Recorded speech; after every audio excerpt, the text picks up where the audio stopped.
Melihat kitab suci. Bagaimana cara melihat kitab suci? Mungkin lebih tepatnya bagaimana cara membaca kitab suci dan mengerti setiap bagian di dalamnya. Pembahasan ini kita sebut dengan celik kitab suci. Bagi sebagian orang, kitab suci itu adalah kitab yang tidak boleh disentuh atau tidak boleh sembarang orang membacakannya, sehingga banyak orang yang akhirnya mengira bahwa dirinya memang tidak layak mengetahui isi kitab suci secara langsung.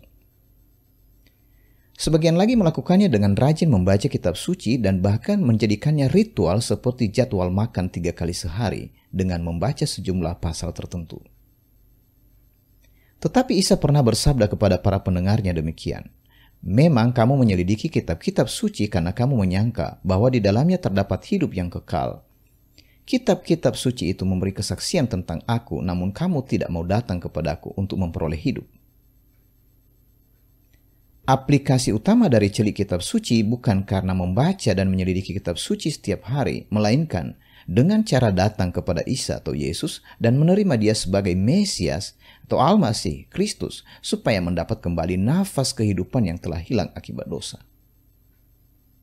Sebenarnya para rabi dan ahli kitab Yahudi bukan hanya sekedar membaca kitab suci, tetapi mereka melakukannya dengan cara menyelidiki bersama-sama. Namun ada selubung yang menutupi mata mereka, karena mereka tidak menerima Mesias atau Al-Masih, Kristus, yang datang sebagai manusia yang menderita untuk segala dosa mereka. Hal itu telah tertulis demikian. Pikiran mereka menjadi tumpul karena sampai hari ini ketika mereka membaca kitab-kitab suci berisi perjanjian yang lama, selubung itu masih tetap menyelubungi mereka.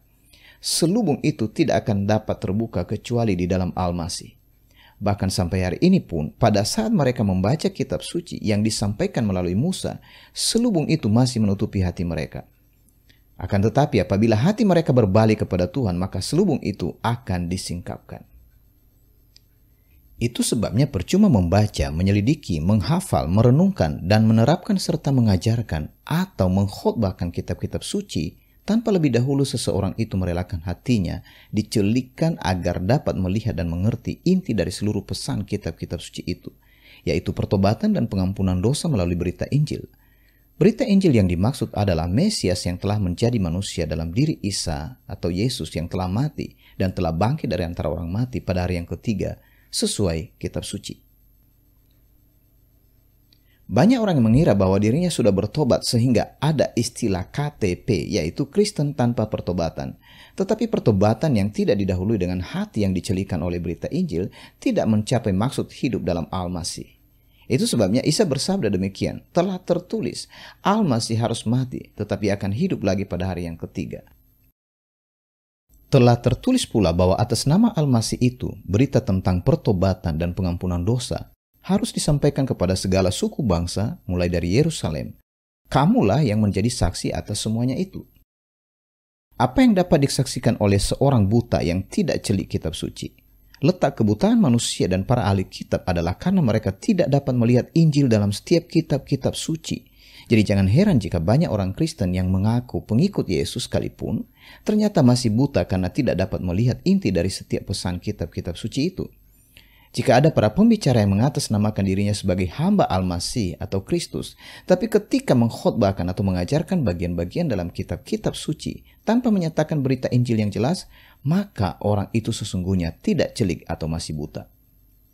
Isa atau Yesus sendiri telah menyatakan maksud dari seluruh kitab-kitab suci bahwa semuanya tentang dirinya. Jadi tidak butuh waktu bertahun-tahun untuk memahami seluruh isi kitab suci.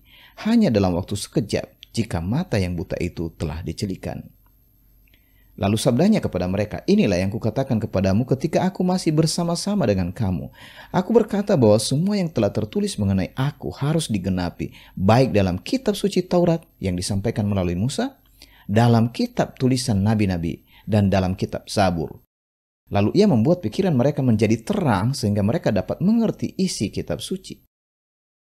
Kitab-kitab suci yang telah disebutkan di atas adalah tentang kitab-kitab dalam perjanjian lama. Ternyata isi dari seluruh kitab-kitab perjanjian lama itu adalah Injil.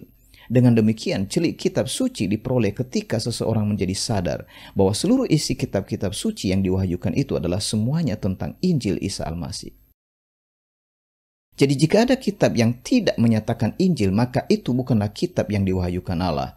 Demikian juga jika ada pengajar kitab suci yang tidak melihat Injil dalam kitab suci yang dibacanya, maka orang itu sedang tidak celik. Apakah Anda sendiri sudah menjadi celik? Ya, celik kitab suci hanya dapat diperoleh melalui berita Injil, bukan melalui keahlian. Seorang ahli kitab belum tentu celik kitab suci, tetapi seorang yang mengalami Injil pasti celik kitab suci.